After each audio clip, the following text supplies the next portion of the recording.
Shepard, do you want to introduce the what are we calling this? A segment? An episode type? Yeah, it's just a different episode type. So, greetings everybody. This is going to be the first of hopefully many of a different type of episode that we do. Table Talk has been a variety of different things over the years, and we've kind of hit a lot of different topics. I think that for me personally, my favorite episodes to re-listen to are the ones that we talk the most about gaming, whether it's our personal experiences with it or ideas that we have, or funny thing. Well, not so much the funny stuff, but just like the tropes and how you get around them and everything when it comes to gaming. So I wanted to have a separate show to differentiate, and so these ones are going to be called Reflections because that's the name I came up with, and no one has since introduced a better one. How about Revelations? Actually, I kind of like Revelations. How about the Killdozer Power Hour? All right, so part of the deal with these is my hope is that it's not just us making jokes and riffing the whole time. That it's more actual discussion about the about gaming and stuff, and not going off on tangents, not talking about Killdozer. Well, my character's name is going to be Dick McFartbutt.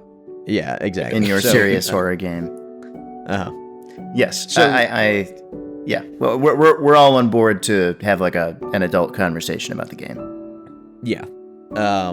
So my idea is that each one will have sort of a theme of a specific topic that we talk about. Not that we're married to that or we can't talk about anything else. But the theme for the first one that I introduced that I think is a really interesting one is whether the GM should tell the players no. And so to kind of set the stage for that, I want to kind of give my thought on where, why is that even a question? Or why, what's the impetus for that topic? So that was something that I'd never really heard until, maybe the last 5 years or so, where there's this idea that, I don't know where it started, and I don't know how popular it is, that everything in TTRPGs is supposed to be yes and, that you don't ever tell the players that something fails or that they can't do or try something. That you're always trying to get to a yes with the players. And it's something that I hear a lot in some circles and then I don't hear it all in others. So it doesn't seem like it's this ubiquitous idea, but it is popular enough that I think it warrants some investigation or at least some discussion about to what degree it is good, bad, value neutral and situational or whatever. So that's kind of why I wanted to bring it up, because I feel like I'm going to have a different answer than you, Duncan, for example, about the degree to which that is true or should be implemented. Yeah. Do you want to go around the table, take turns? How do you want this structured? I mean, it's still a discussion. I don't really care what the form is. You guys are going to have, I think, probably more nuanced opinions than me, since you've both actually run games. I'll throw my 2 cents out there before I let you guys take it away. It seems like, obviously, the DM should be able to say no. To me, in a lot of situations, you'll have an idea, maybe it's a bit of a stretch. The DM says, no, that's not going to work, and here's why. That forces you to think more about the situation and get more creative. If everything you do works on the first try because the DM just rolls over, that I think would remove a lot of the challenge and remove a lot of the fun for me as a player. I would want there to be pushback if I were proposing something that didn't make any sense. I would want the DM to force me to do something, more nuanced and more in-depth. If the situation demanded it. I think the game would be less fun if the DM just said yes to everything. Yeah, well, I think that makes sense. The piece that I was thinking about for that is that it's not necessarily that they say yes, but you could do it. Doesn't mean you're going to succeed. And the example that Duncan gives when we introduce the game is, if you're I'm going to try to push over this cliff. Yeah, you can roll all you want. That doesn't mean you're going to succeed. It doesn't matter how strong you are. you get a nat 20, the cliff's not gonna move. And so, that was, to me, that was an interesting distinguisher for this question of like, sure, the DM's gonna let you roll. That doesn't mean you're gonna win or succeed. And so it's a yes, but I mean, not really. I don't know. That's a good distinction. If a DM told me that I wasn't allowed to try, that probably would annoy me. But I guess the way I was interpreting the question is the DM allowed to tell you failed? Well, I'd like to run with that. It's just that. not an option. So there are types and levels of no, and we're gonna have to cover a lot of territory here, including things like metagaming. I don't have a lot of now that I think about it, I can't think of any hard and fast rules I have for TTRPGs. I do think that yes and is a good guiding principle, but it's loose. It's a guideline. And when people say, hey, you should be saying yes and, I think what they're saying is this is a creative endeavor, and as much as possible, you don't want to be putting up roadblocks in front of each other. You want to be riffing off of each other. You want to be grooving. And so I really think of a good TTRPG table as like a good jazz ensemble. There's a lot of improvisation. Every once in a while, it's going to be your turn to solo. But when you're soloing, other people still have jobs. They're like the rhythm section's still going, and as you're riffing, like you still, other people are still putting out chords and hits and stuff like that, and they're not outshining you, they're supporting you. And then after you solo, maybe someone else is going to solo, and they may kind of pick up what you were doing and retool it a little bit, and you don't just stop playing in a lot of cases. You're providing that kind of same background, supporting stuff that they were doing before. And a good group knows how to take turns and be flexible, and doesn't do something that, like, you don't try to cut into someone else's solo or I don't know. So that there's no DM in that equation, but as much as possible, I try to provide the players the opportunity to at least attempt everything they want to do. But sometimes that actually doesn't make sense. So let's back up. And so one of the example that Jesse used where, I tell the players, hey, I'm going to have you make a check. I'm pretty much always going to have you make checks if you want to do something, even if it's totally implausible that you would succeed at it, like trying to pick up a castle. Okay, make a strength check. You got a 20. It failed. Like, you were not able to pick it up. It's way too big. But in some cases, players will try to do things that actually really do kind of violate the reality of the game.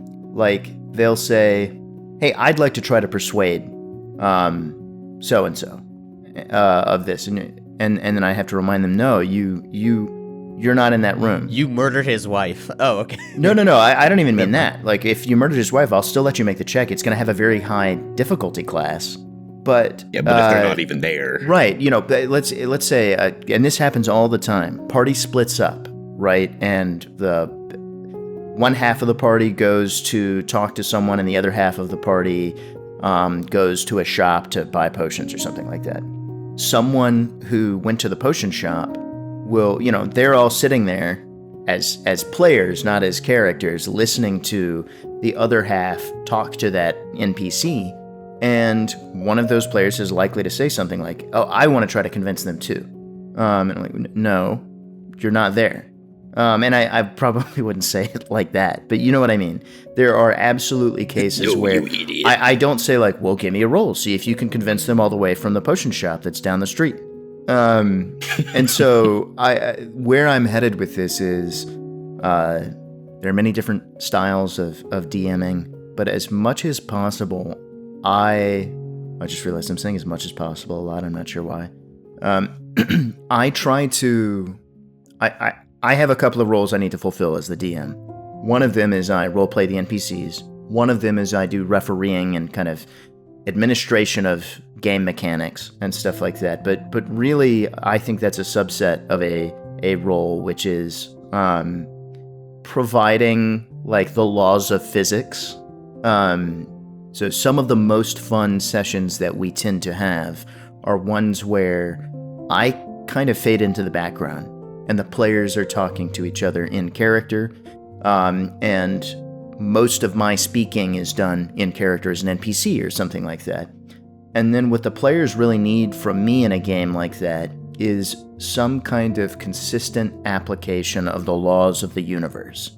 And so a lot of the no's that I give are, it's not people trying to do something and me telling them, you're not allowed to try that. It's people receiving feedback about the world. You know what I mean? Like, it's a lot of, okay, I want to, this player character is going to have, they're going to be talking to this really dangerous NPC. I want to try to climb up into this tree with my crossbow so I can like hide up there and take out that NPC if something goes wrong. Are there any branches that give me like a vantage point that allow me to do that without being seen?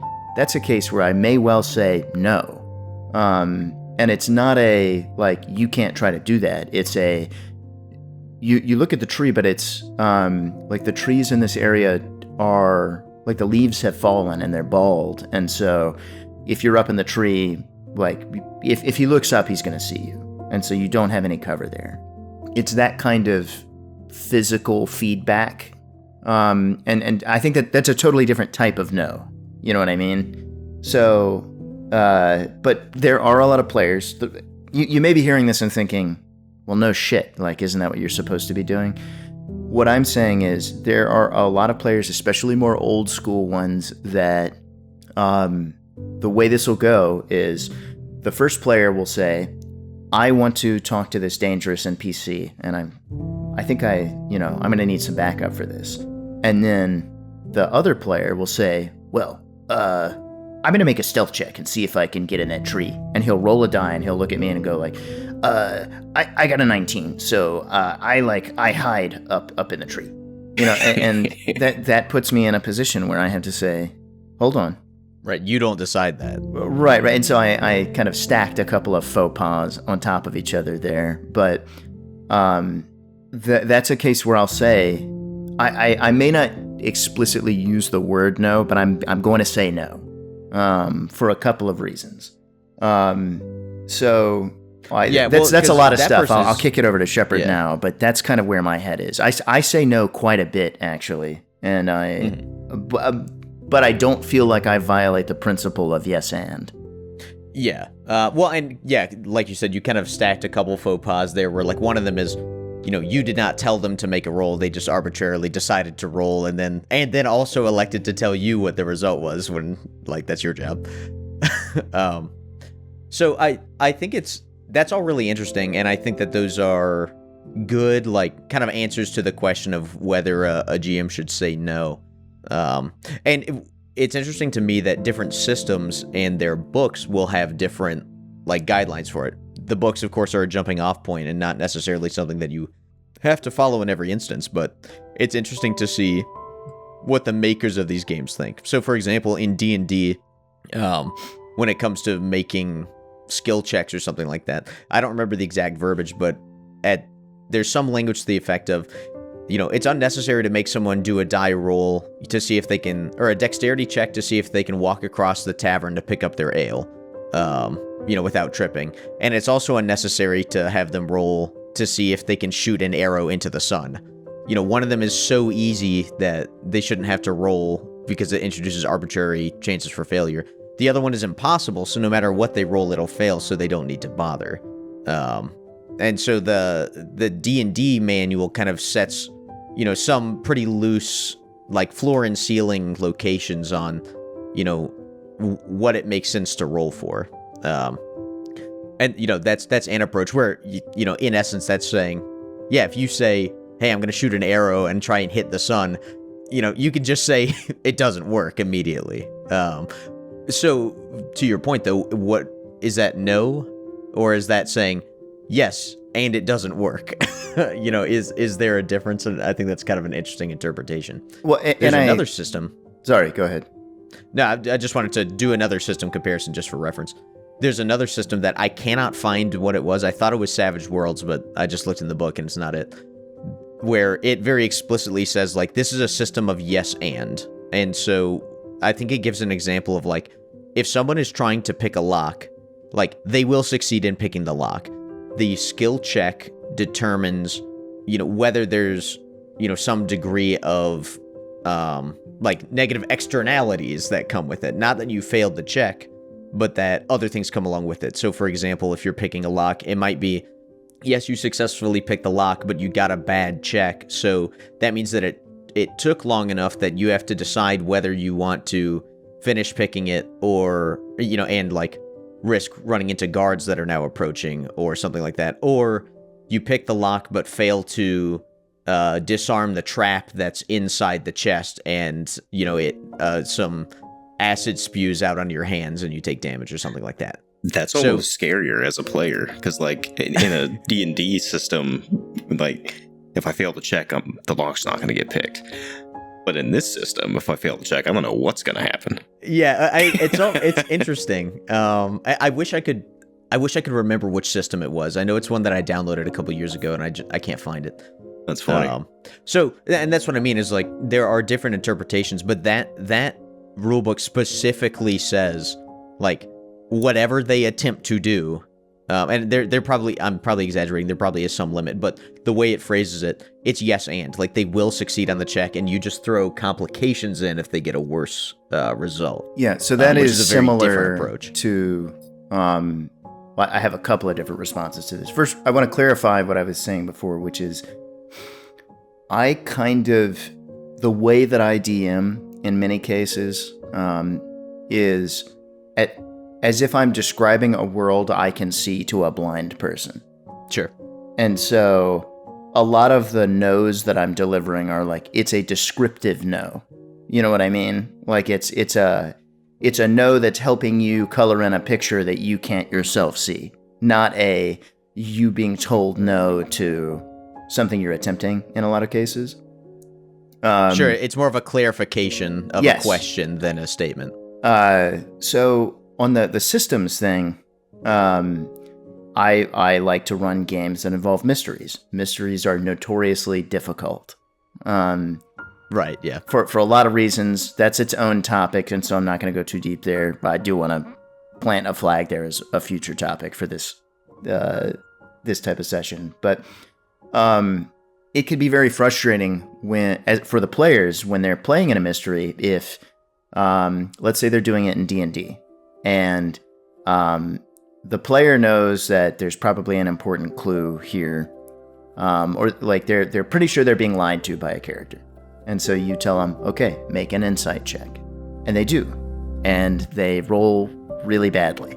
And you say something like, yeah, I mean, he seems like he's being really honest with you. Totally legit, on the up and up. And that can become very frustrating because the player knows that they, as a player, have figured out that there's a clue here. But they just got unlucky with a roll, and now they don't get it. And if you do that enough times, they're like, "Well, fuck, I like." Right, there's no way for me to solve this at this point. Right, and so there's a TTRPG system that's specifically designed for mysteries called Gumshoe, and it is similar to what you were describing earlier, where the way Gumshoe works is, just by attempting things, like just by the player saying, "Hey, I want to do whatever." They'll get the minimum. And if you roll well, you'll get extra. And you also have like a pool of points you can spend to kind of make up the difference in some cases. But just by being a smart player, you'll get what you need. And so the idea there is you don't get stonewalled out of solving a mystery just by being unlucky.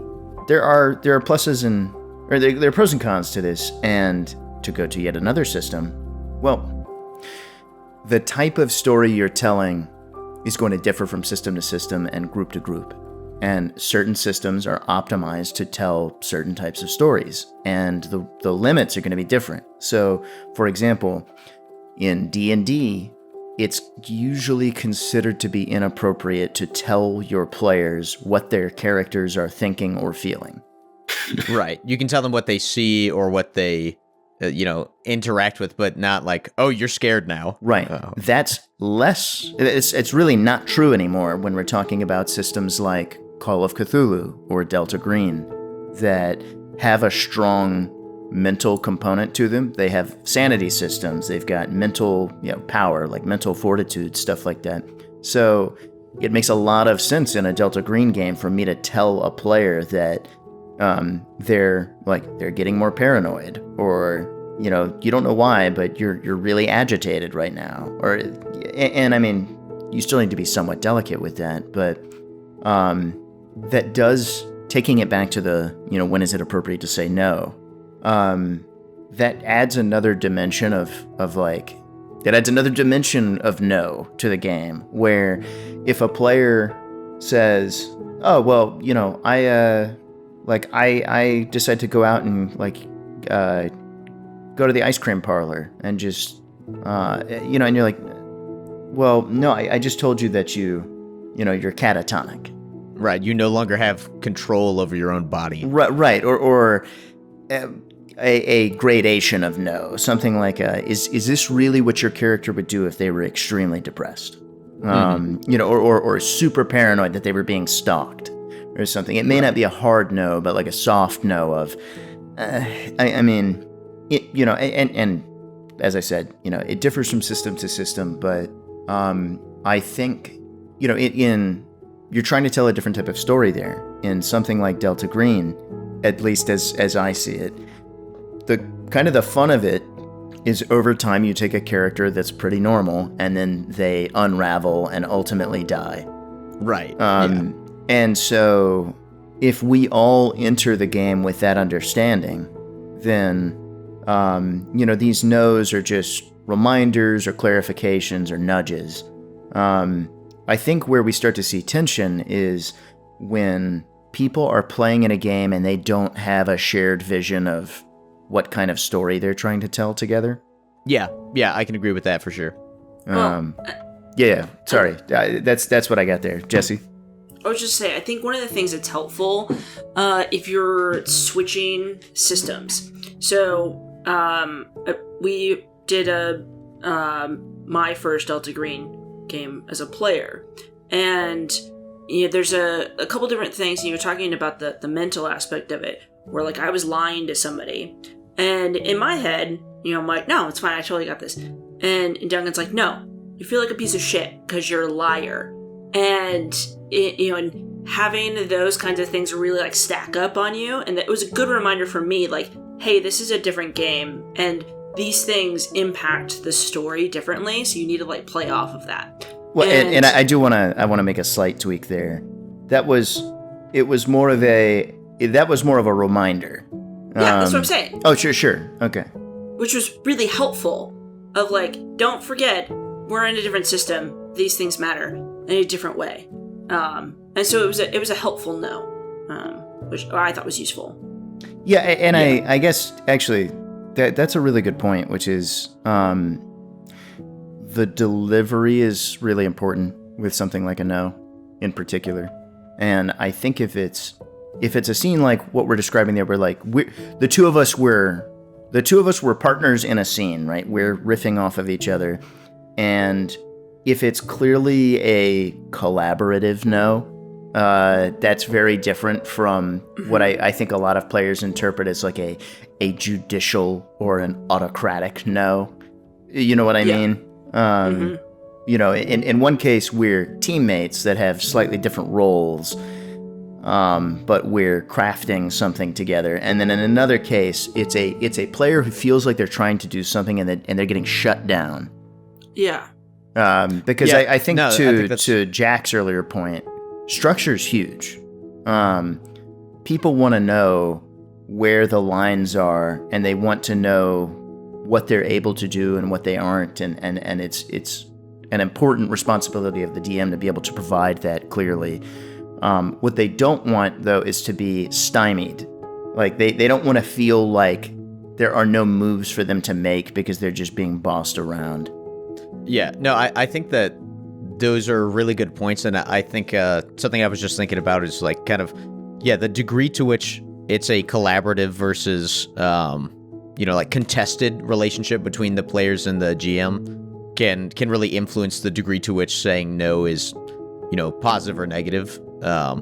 If it's very collaborative and people are telling a story together and the no's are more of a, this failed or something like that, then it's kind of stable where people will take that and run with it. Because, every no is just a sort of, I don't know, a way to find a new yes or something like that. And so that's fine. If it's a really, if it's a conflict scenario where a player and a GM are, really kind of butting heads over the way that things should be working or the way something turns out, then that's like a, kind of a positive feedback cycle that's going in a very bad direction. That can really like tank the table's ability to meaningfully accomplish anything. And so that kind of comes around to delivery and, the way that we talk about that stuff at the table. I think, a very similar interaction can appear very different depending on sort of the tone of, how those interactions are happening between the players and GM. No, I really like your framing of no as a way to get to a yes. That makes a lot of sense, and I think really captures the essence of what we're saying. I also want to flip it around and say players, in the same vein, players often tell me no. Yes. So in particular, this comes up most often when we're doing combat. So think, a D&D or a game like that.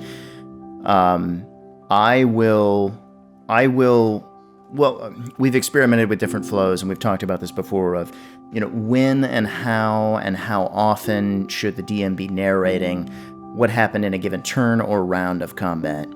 And I think strong DM narration is important in combat because it gives everybody a better idea of what's going on, but also because it's an opportunity for people to correct you and say, oh, no, that's not what I did. I moved over here, not over there. And that is hugely helpful. I strongly encourage that, and I think that's generally clear at like my DCC tables, which is really what I'm talking about. But another thing that I do to facilitate productive kind of backup no's like that are when a player corrects me in a way that disadvantages them. When they clarify that, oh no, I didn't think to do that. Or no, that guy knocked me prone actually. Right. I actually forgot to draw my sword when and so when we walked into this room, like I hadn't declared it, so like my sword was in its scabbard. Things like that. I will. Those are times that I'm very. I make a point of awarding inspiration. As like a hey. The story is always improved by stuff like that. For the kind of honest mistake, I'm unprepared for this, and I'm not going to pretend I was. And I'm gonna like take a hit, like in order to be kind of true to the character. And I have one player in particular that's very diligent about this stuff. And an area where you see it in Delta Green is items that you have on your person. Right? I played in a Delta Green game for a long time with Roland, and he was always really strict about recording what items you have with you on your character sheet. And at first I thought that was really irritating. It's extremely important because, I mean, a lot of Delta Green stuff it's kind of like a point and click, like mystery computer game or something like that. And we all know that your inventory is important in those games, especially because some players, what they do is just every item in their inventory, they touch every element on the screen with them to see what happens. But right. When you say something like, oh, okay, I'm gonna like I'm going to put that in an evidence bag, and we'll check it for prints or whatever later. The obvious question to ask is, do you have evidence bags with you? Like, and Yeah, the character you're playing is a lawyer. Like, does he have evidence on it? right, and so being diligent about writing that stuff down, and I'm reminded of somebody made a meme. This is a long time ago, and it said like Call of Duty in third person, and it was this dude with like 8 enormous guns on his back. Yeah, he's Yeah, carrying like a there's Metal Gear drone and a Solid joke turret. about that as well, where it's just like snakes in the bottom right hand, like corner of the image, and then the majority is just like 20 assault rifles, 500 rocket launchers, like Yes, the arsenal that these guys just carry in subspace with them. and that's important, and so but it's the story you're trying to tell, right? In Delta Green, that stuff's appropriate. In D&D, famously, people really don't like encumbrance. They don't like tracking water and rations. Variant encumbrance. And and so you have to figure out beforehand as a group, what do we think is fun? What game are we trying to play here? And then be consistent about it. Because I think lack of consistency is another thing that's a real killer. It's, you got to agree on something and stick to it, because otherwise people don't know what the rules are. And that's when no starts to be said a lot, and it gets frustrating. Yeah. No, I poked fun at that exact idea in the thing I wrote a while back, A Game Night Gone Wrong, where it's a Delta Green session where the players are dressed up as like CDC agents in hazmat suits, trying to get into this quarantine site. Things start going wrong, and one of them says he's trying to pull out his gun, and the GM says, like, oh, what, you're wearing a hazmat suit and your revolver is strapped to the outside of it when you're trying to infiltrate? The player's like, yes. Right. And, like, and you can see, like, that gun just materialized there, right? That gun has not been strapped there. Yeah, exactly. I think DM of the Ring also made fun of it, where it's talking about backpacks. Excuse me. In TTRPGs, where it's this perfect backpack that evenly distributes the weight of every item in it. Every item that you need immediately is perfectly at the top and in reach at all times, and it also perfectly preserves all perishable food items and everything, like backpacks or saddle bags or whatever the case may be for the system. Like, they're these magical implements, magical, or whether they're an actual magical item or not. Right. They are. And also, whenever I the looked at your DM character suggests, portrait, don't see it. In the middle of combat, that, hey, it's going to take you a full turn to get that thing out. Uh-huh. Yeah, the player gets all huffy, like, what? Yeah. Right. There are things that make sense. Like, hey, if you have a dagger sheathed to your chest, yeah, you can get that out pretty quick. But yeah, if you've got something in a bag somewhere, forget it, man. It's going to take you a while to get that out. So, yeah, and I think that's interesting. So I think one of the biggest points that you made that I agree with the most strongly is the collaboration based on shared understanding of, what, based on precedent we've set, throughout the game, what is reasonable, what is not. Because one of the easiest ways to not have to say no is for the players to best understand what are the kinds of things they can and can't do. So if everyone has a good understanding of that together, it's kind of a moot question. It doesn't really matter because it doesn't come up. The players have a good idea of what they can do, and so those are the things that they try to do. And so the opportunities to say no become less frequent as a result. Famously, we've talked about this multiple times, but my Monday night DCC group, one of their favorite sessions that they talk about the most was when they were up in this pinnacle in the jungle and they fought these giant spiders, like dog-sized spiders, and this magical mishap happened, and one of the spiders got turned into gold. And so they finished up the combat, and now they're like pretty far afield in this very remote location. They have a lot of gold and a form factor that's not easy to move. Oh, so it just becomes like a 2-hour-long troubleshooting Pretty logistics. much. But It's 3 hours, thank you. That stuff's awesome. They I love that stuff. They love that. This group loves logistics. And so by the time they had gotten there, we'd been playing for long enough. They had a reasonably solid understanding of the physics of the world and kind of what works and what doesn't. So once they start trying to figure out what to do with this, they have a map of the world. They have a map of the cave that they're in. They already had a pretty clear description of like what this pinnacle looks like and how far up they are and stuff like that. I walked out of the room. I went and got a drink and went to the bathroom. They didn't need me there. And I mean, periodically they would ask a question, what I'm calling a physics-based question of, hey, is there a lip at the edge of the cave, or is it just smooth and I can just push this right over? Or I have this cutting implement. If I pull at one end of one of the legs, given how soft gold is, and we kind of like jam this thing, like, am I able to twist and break off a leg? Things like that. Like, some of them require checks, some of them don't. But by and large, I wasn't a big part of that whole 90-minute scene. It was them talking to each other, trying to figure out what they wanted to do, because I just wasn't that necessary to the process. Yeah, no, I was talking before we I'm sorry, I cut you off. No, that's it. I was talking before we started recording this, sort of a similar experience, because I think we've made reference to that particular scenario many times now.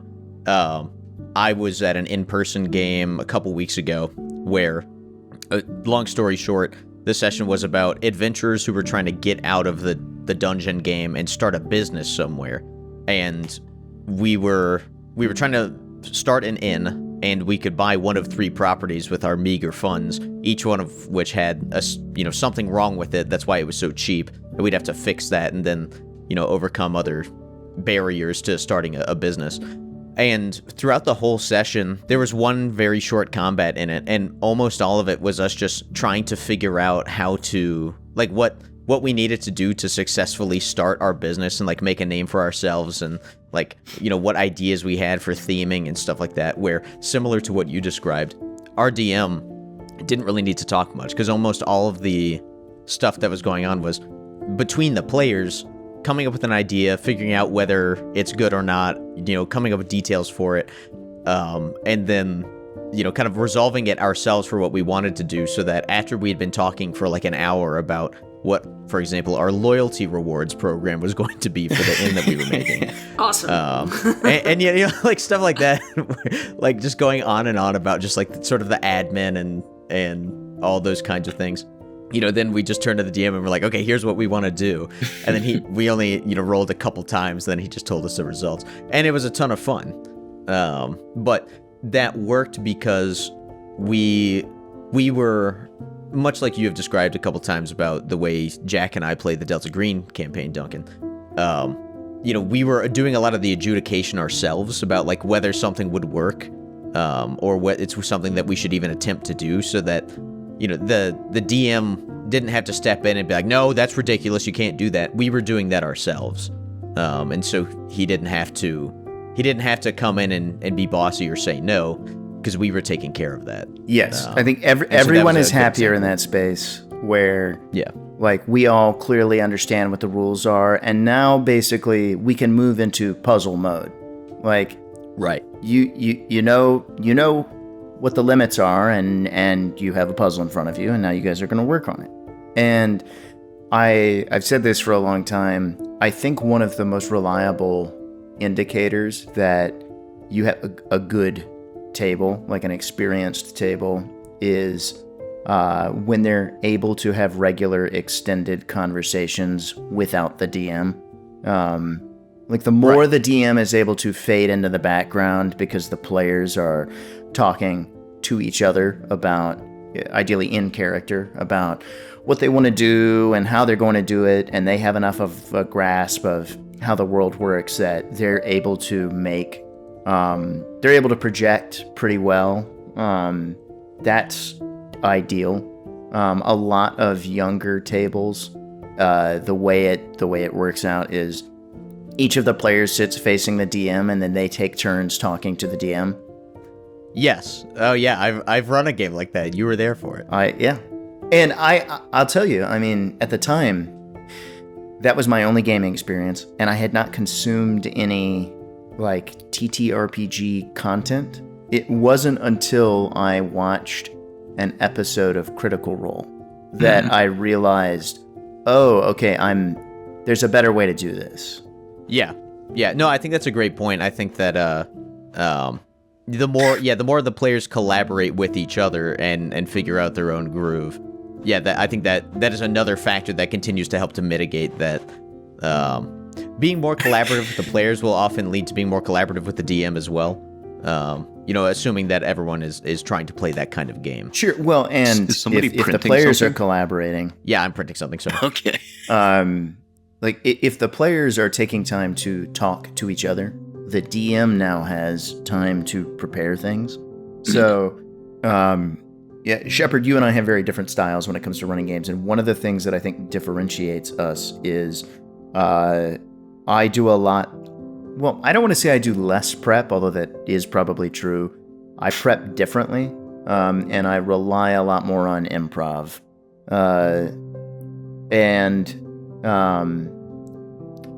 I'm trying to remember where I was going with this. Oh, yeah. So when you have a table with players that have extended conversations with each other, that gives the DM time and space to whip up a map really quickly or come up with a good NPC idea for the next scene or something along those lines. If you are working with a group where you're talking the whole time because it's just players taking turns talking to you, the DM, saying, can I do this? Can I do that? I want to talk to this NPC. Then you never have any downtime to proactively develop something. So I throw that out there for discussion. I think that's a big difference from a prep and style standpoint. Yeah, I agree. And yes, I'm continuing to print. Sorry, I don't have a lot of time to prepare for my in-person game today, so I kind of gotta do some double duty right now. But to that end, I am running an in-person game today, and I was talking before we started with Jesse. Well, I don't remember who was there. I know Jesse was there, but I normally, like when I run my one-shots, which you can witness as I do the downtimes here, they're very on rails. I do a lot of prep. There's a big script. Because I have like a very particular idea of where it's supposed to go. And you all are very accommodating of that because I think you get it. You understand where I'm going with that, and it's whatever. It's if we were doing a long campaign, that probably wouldn't be much fun, but for the one-shots, it's not a big deal. I do that for the few in-person ones I've run here as well, but today, sort of because I've run out of time, I am not doing that. I'm doing it more like what you do. The only thing I'm doing is making some maps for it that I don't know which ones I'm going to use. I don't even know if I'm going to use them at all. But I'm going to be doing it. I know what the story is, or like I know what sort of things could happen and are likely to happen, but beyond that, it's going to be a lot more improv. Yeah. Ironically, it's something that I don't do much. I think the heavily scripted or like the very well prepared ones actually work a lot better with more experienced players that are willing to be shepherded in a particular direction. Right. They're yes and players. Yes, yeah, and so they're like, okay, I get it. You've like developed a particular thing. Let's do that. With newer players, that tend to be reveling in the freedom of it being a TTRPG, and so they do not want to do, they're very unlikely to deviate from like the obvious setup. It's a good exercise, and I recommend it to everyone, especially with a newer group of players, try sessions that are completely improvised. Yeah. I ran a campaign like this, what was this, Jesse, 2 years ago? Mm-hmm, yeah. I'm not going to say it was brilliant, although I blame its most significant problems on people who aren't me. Of course. But to be fair, that's right on this one. But it was interesting, and I mean, basically the way this developed was Jesse and I are coworkers, and she asked me to DM a game? I said, sure.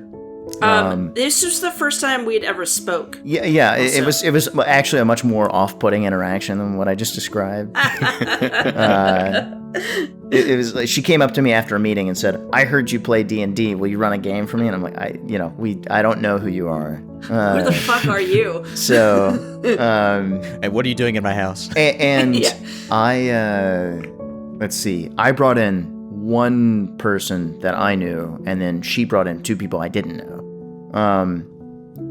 Everyone at the table was like a different shade of new to the game. Some people were just completely new. And pretty early on, it became apparent that other than Jesse and to some degree this other friend that I brought in, just people wanted to play but were not really willing to put in much effort. Excellent. So I thought, okay, well, you know what I'm going to do then? Like, I'm not going to throw this away. I'm going to do it. But I am going to give it zero attention out of the game. I'm going to show up and I'm just going to make it up on the spot.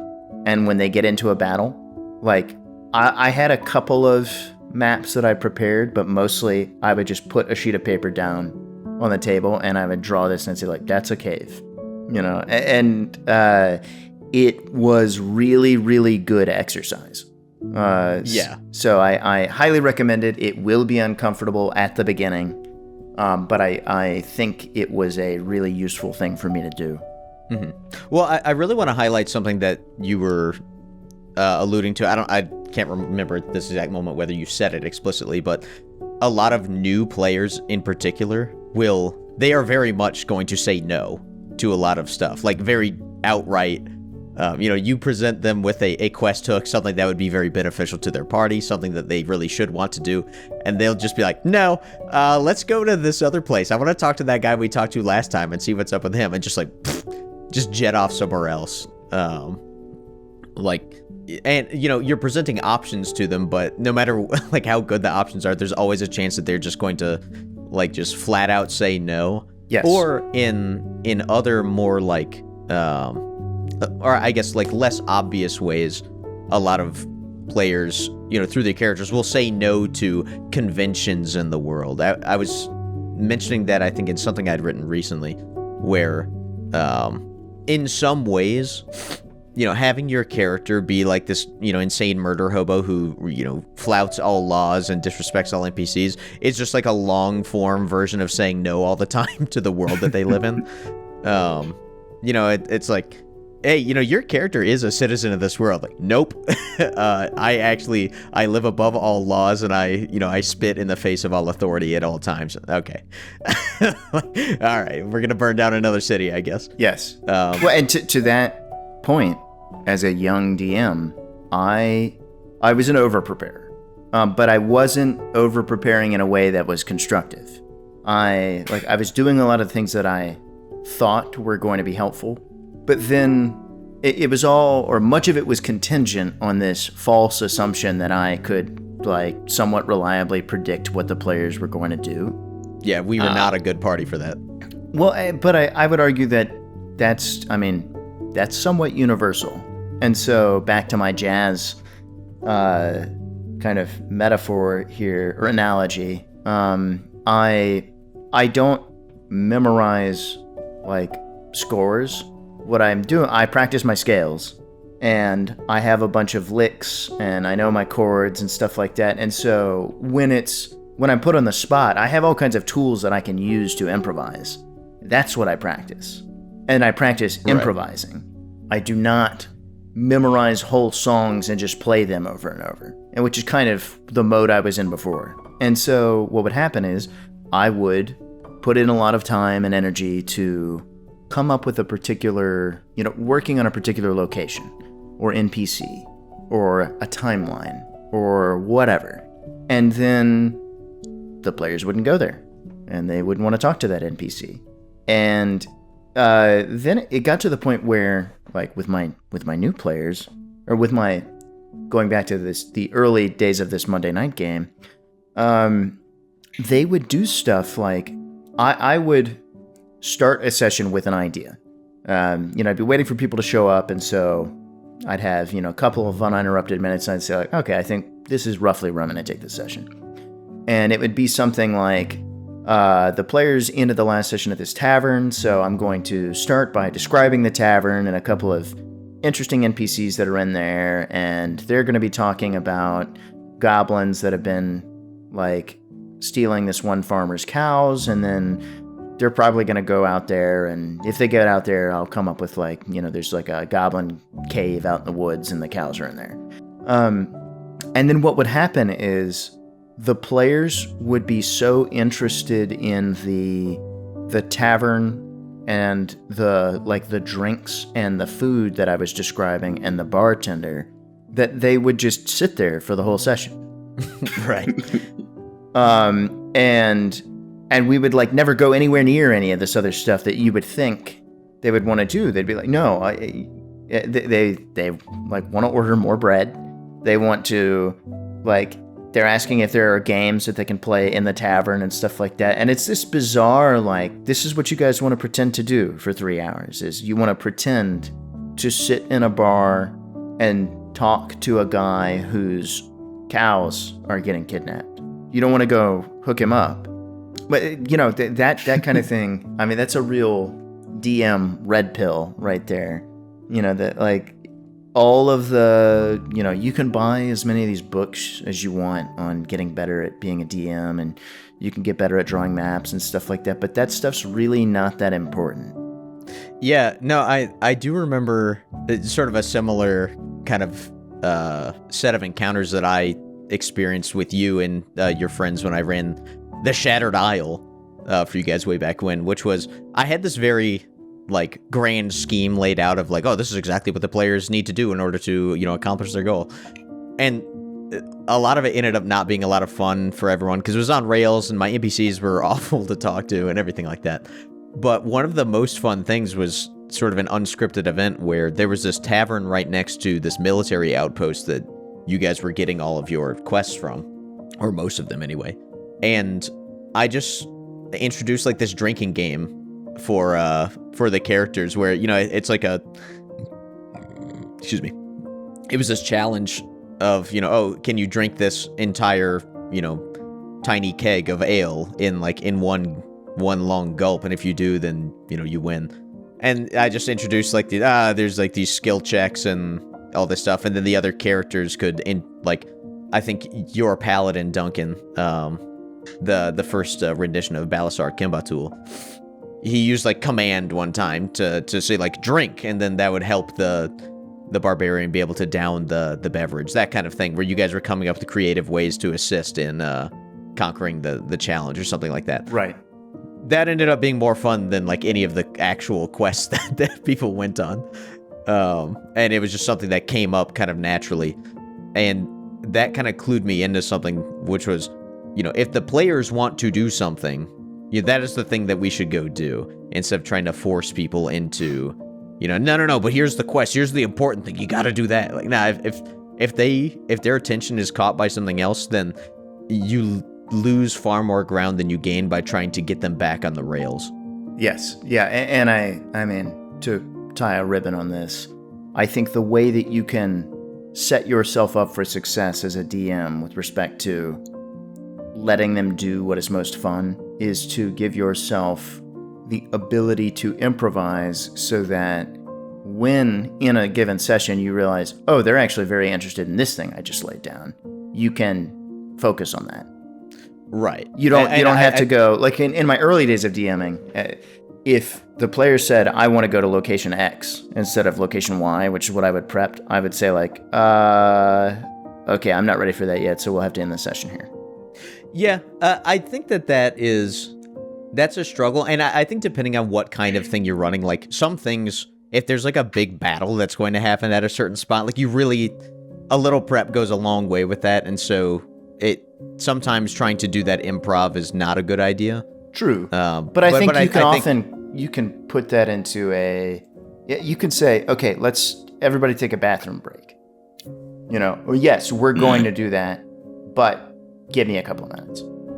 Yeah, well, again, I think it depends on the scale. Like, if it's maybe that's feasible in a bathroom break, maybe it's not. And I think it's good on the player side to accept that and say, like, okay, hey, if that is something that's going to take a ton of prep, just to, like, make sure the map is correct based on all the information we've gotten and the number of enemies and stuff like that. Like, okay, hey, let's do something else and try and hit that next time. I think that's also fair, because, depending on what you're running, it may be that nothing is going to take longer than a bathroom break to prep, but there might be something that's not the case for. But I think if you've got an understanding set of players, you can kind of tell them that hey guys, like, that's going to be a big event, and I'd like to have a little more time to prepare that. And they can say, oh, okay, well then, we can save that for next session. We can go do something else right now. I think that's more than fair. That's like the best version of metagaming, in my opinion, where the table is collaborating to make sure that they're not, like, forcing a situation that, the table as a whole is not quite ready for. Yeah. Sorry. No, go ahead. No, I was just going to say, like, kind of to bring it all the way back around, I think that your point about improvisation is really good, with the GM saying no, or not having to say no, rather, where if you, as a GM, are having, like, a very on-rails kind of, this is the way that this thing has to go, sort of like your classic Adventures League sessions, right, where it's like, no, if we deviate even slightly, I'm just going to slap you and put you back in your seat. If you're more open to improv and taking things in different directions, you will find fewer and fewer reasons to say no to things that characters want or the players want to do in the world. I think that the ability to improvise really affects your ability to do the yes and thing and say, okay, sure, not what I had thought was going to happen, but that's okay. Let's roll with it. Right. And I think that's probably a good place to wrap. I think you're probably right.